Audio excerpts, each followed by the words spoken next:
are going to talk about something that I absolutely love. It's one of my favorite topics, and that is color and color psychology. When it comes to design, color is such a big impact on so many different things, setting the mood, draining energy, causing too much energy, or draining energy. And so I want to talk about color today as our design tip for this particular month, because color is something that a lot of us really would like to incorporate. And then there's a lot of fear around choosing the right color and the right tone and all of those different things. So let's talk color a little bit. Do you know that 90% of our time is typically spent indoors for the average person? That's a lot of time that we spend inside.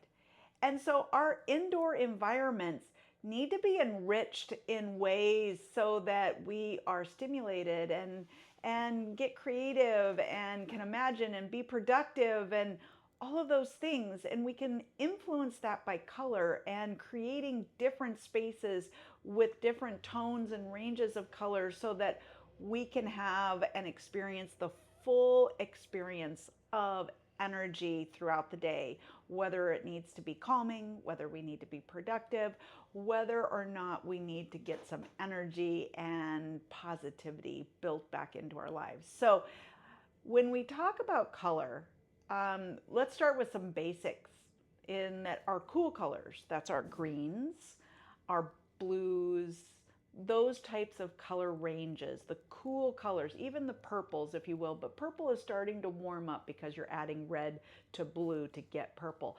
But let's use those colors and talk about how those colors are typically used to increase productivity, create a calming, tranquil, more serene environment, if you will. And you can have all sorts of colors. Bright light colors will give a little bit more energy, where deep, darker colors will have much more of a subdued type of concept, depending on what it is that you're looking to do in the space that you're in and what you actually want to do in the space that you are designing for. So think about that. And then you have your energy colors. These are your reds, your yellows, your oranges. And when I was talking about purple, you can have cooler purples. Things like lavenders lightening up the color will blend more towards the cool side, where your deep, rich purples or your wine colors will start tending towards the warm side and can be kind of used as an energy color. And you can have pops of this. If you use too much of an energy color in a room, like painting all the walls yellow, really bright yellow, that tends to cause a lot of strain or overstimulation in the spaces that we're in. So we have to be using it wisely.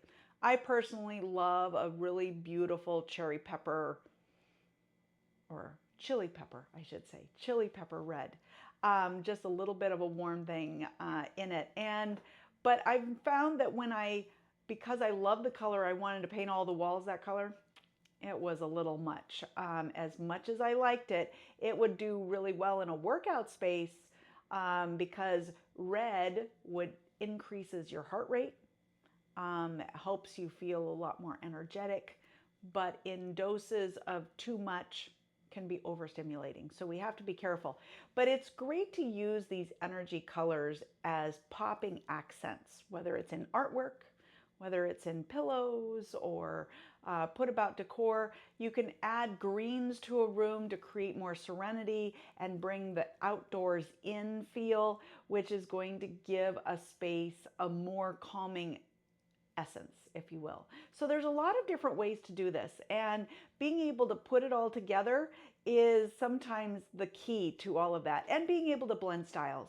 Because I guarantee you that if more than one person is using the space, then guess what? There are going to be more than one way that people feel energy in a space. And so being able to blend those two together is a real art form, and it can totally be done and be done without major compromise, but you just have to know how to artfully do that. So think about color when you're looking at your spaces, let's get intentional with actually choosing the colors that we are using in spaces to do what we actually want to do in those spaces, so that ultimately we are intentionally creating our interior environment, which we spend a lot of time in, to help us be successful and design the life that we're looking to actually lead.